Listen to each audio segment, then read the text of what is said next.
It's time for Defending and Commending the Faith with Joe Mott, inviting the atheist, agnostic, and skeptic to examine for themselves the evidence for the Christian faith.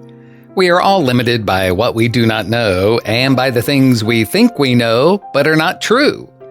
Dr. Joe Mott earned his PhD at LSU and was a distinguished math professor at Florida State University for 38 years, helping to write 3 math textbooks and authoring over 30 research articles in math. He is now the host of this radio program, Defending and Commending the Faith. Here is Joe Mott. Hello, everybody. Welcome to the program. In the last episode of this program, I was dealing with what is called progressive Christianity. I said progressive Christianity emphasizes, first, the willingness to question tradition. Second, the acceptance of human diversity. Third, a strong emphasis on social justice and care for the poor and the oppressed. And fourth, environmental stewardship of the earth. I said then that the statement, a willingness to question traditional Christianity, makes me suspicious. I went on to realize that some things they question really amounted to another Jesus and another gospel. I also stated that the last 3 objectives were worthy goals. I was wrong in that statement. At least 2 of those 3 objectives used words that are different from what traditional Christianity means by them. False religions often do that. They take common words of traditional Christianity and then redefine those words according to how they want to use them. One instance of that is in the meaning of social justice. Right now, there are 2 meanings of social justice. Social justice A is biblical justice, and social justice B is the social justice promoted by the political left. In this regard, I am informed by an article by Jonah Goldberg for Prager University on YouTube entitled, "What is Social Justice?" Biblical justice is conformity to God's moral standard, particularly as revealed in the 10 Commandments, the royal law, love your neighbor as yourself, and the golden rule, do unto others as you would have them do unto you. Biblical social justice can be discovered by many scriptural references. Allow me to identify just 5 passages. Quotes, "He has shown you, O man, what is good, and what does the Lord require of you but to do justly, to love mercy, and to walk humbly with your God." That's found in Micah 6, verse 8. "Thus says the Lord," quotes, "execute judgment and righteousness, and deliver the plundered out of the hand of the oppressor.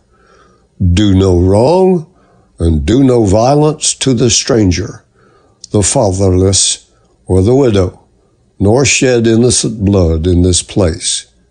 If you will not hear these words, I will swear by myself, says the Lord, that this house shall become a desolation." That's in Jeremiah 22, verses 3 and 5. Quotes, "Is not this the fast that I have chosen? To loose the bonds of wickedness, to undo the heavy burdens, to let the oppressed go free, and that you break every yoke? Is it not to share your bread with the hungry, and that you bring to your house the poor who are cast out? When you see the naked, that you cover him, and not hide yourself from your own flesh? If you extend your soul to the hungry, and satisfy the afflicted soul, then your light shall dawn in the darkness, and your darkness shall be as the noonday." End quotes. That's in Isaiah 58, verses 6 and 7 and 10. Quotes, "Learn to do good, seek justice, rebuke the oppressor, defend the fatherless, plead for the widow." That's in Isaiah chapter 1, verse 17.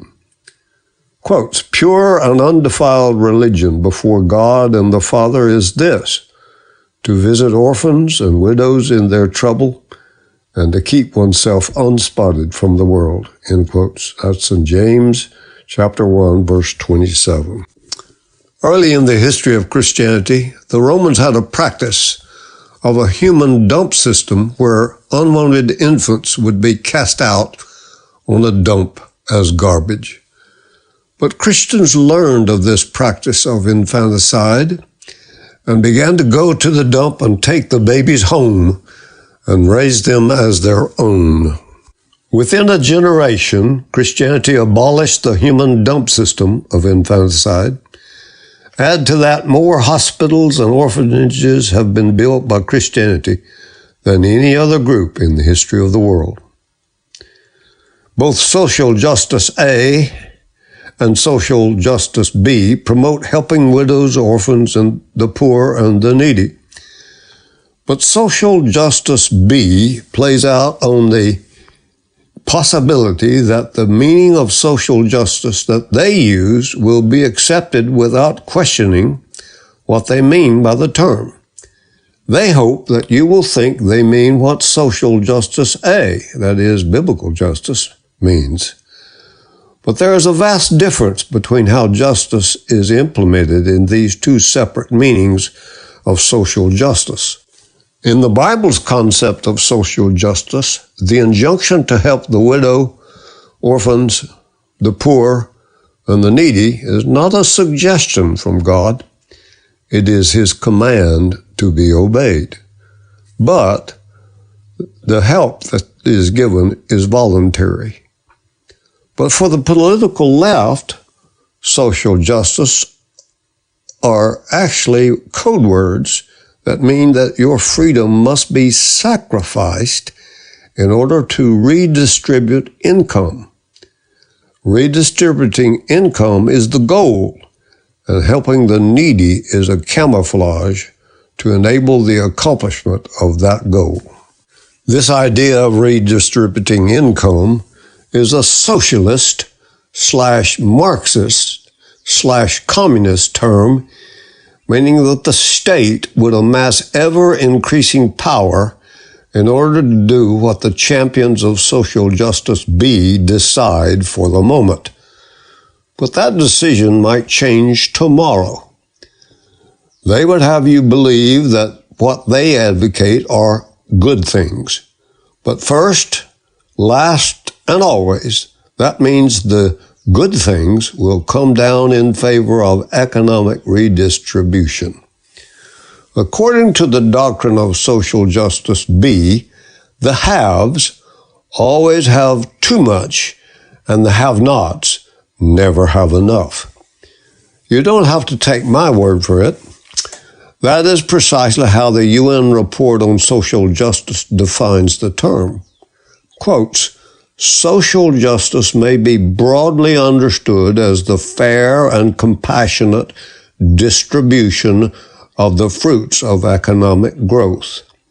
Social justice is not possible without strong and coherent redistribution policies conceived and implemented by public agencies."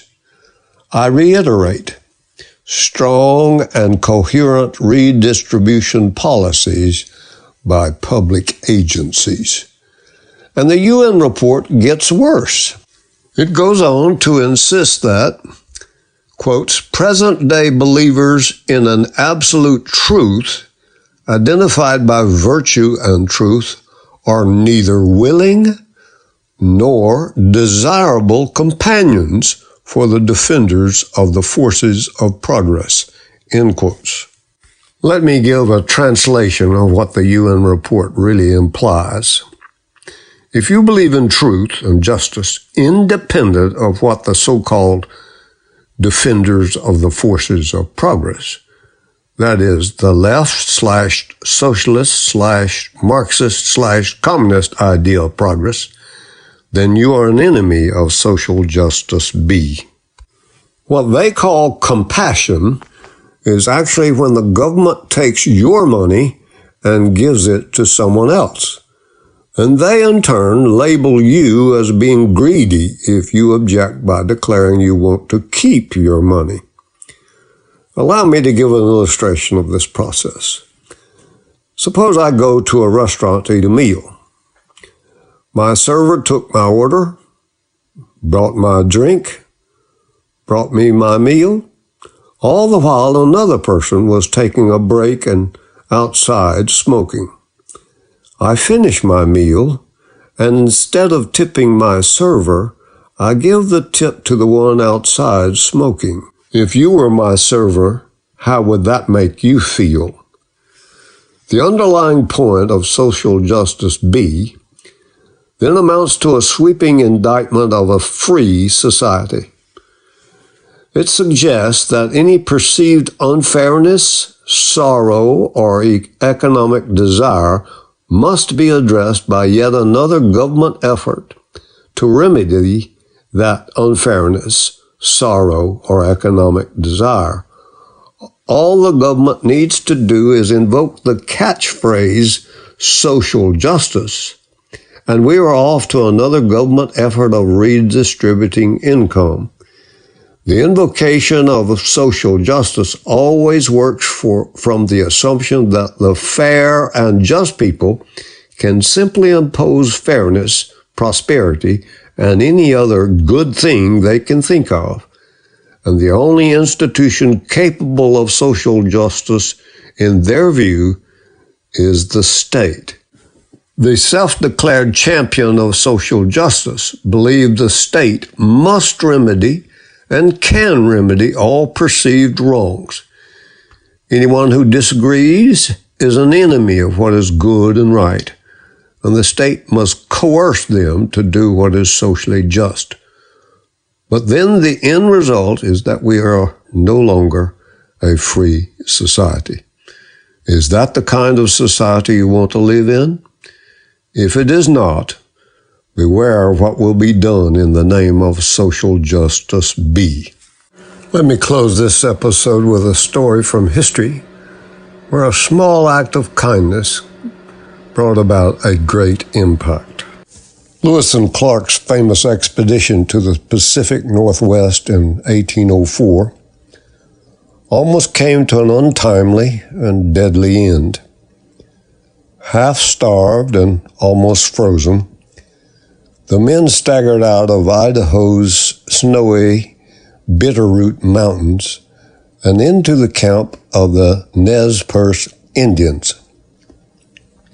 Dayton, Duncan, and Ken Burns tell the story in Lewis and Clark, The Journey of the Corps of Discovery. Lewis and Clark were the first white men to ever reach the homeland of the Nez Perce Indians. In the absence of more prominent leaders who were out on a war party, a chief named Twisted Hair had to decide what to do with the weak but wealthy strangers suddenly in their midst. According to the tribe's oral tradition, some of the Nez Perce proposed killing the white men and confiscating their boxes of manufactured goods and weapons. The expedition's rifles and ammunition in particular would have instantly made the Nez Perce the region's richest and most powerful tribe. But an Indian woman came to the rescue of the Corps of Discovery. As a young girl, she had been captured by an enemy tribe on the plains, who in turn sold her to another tribe farther to the east. Eventually, she had been befriended and treated kindly by white people in Canada before escaping and making her way back to her own people. They called her by a name that meant return from a faraway country. And for years she had told them stories about the fair-skinned people who lived toward the rising sun. She was aged and dying by the time the explorers arrived. When she learned about the possible plans to destroy the expedition, tribal tradition says she intervened. "These are the people who helped me," she said. "Do them no hurt." A stranger's simple act of kindness years before saved the lives of an entire expedition of Lewis and Clark. A little kindness can have amazing and unexpected results.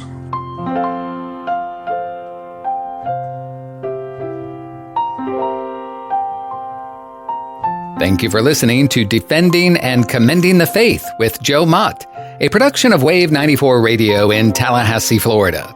If you have any questions or comments for Joe, please forward them to Doug Apple at Wave94 at this email address, dougapple@wave94.com.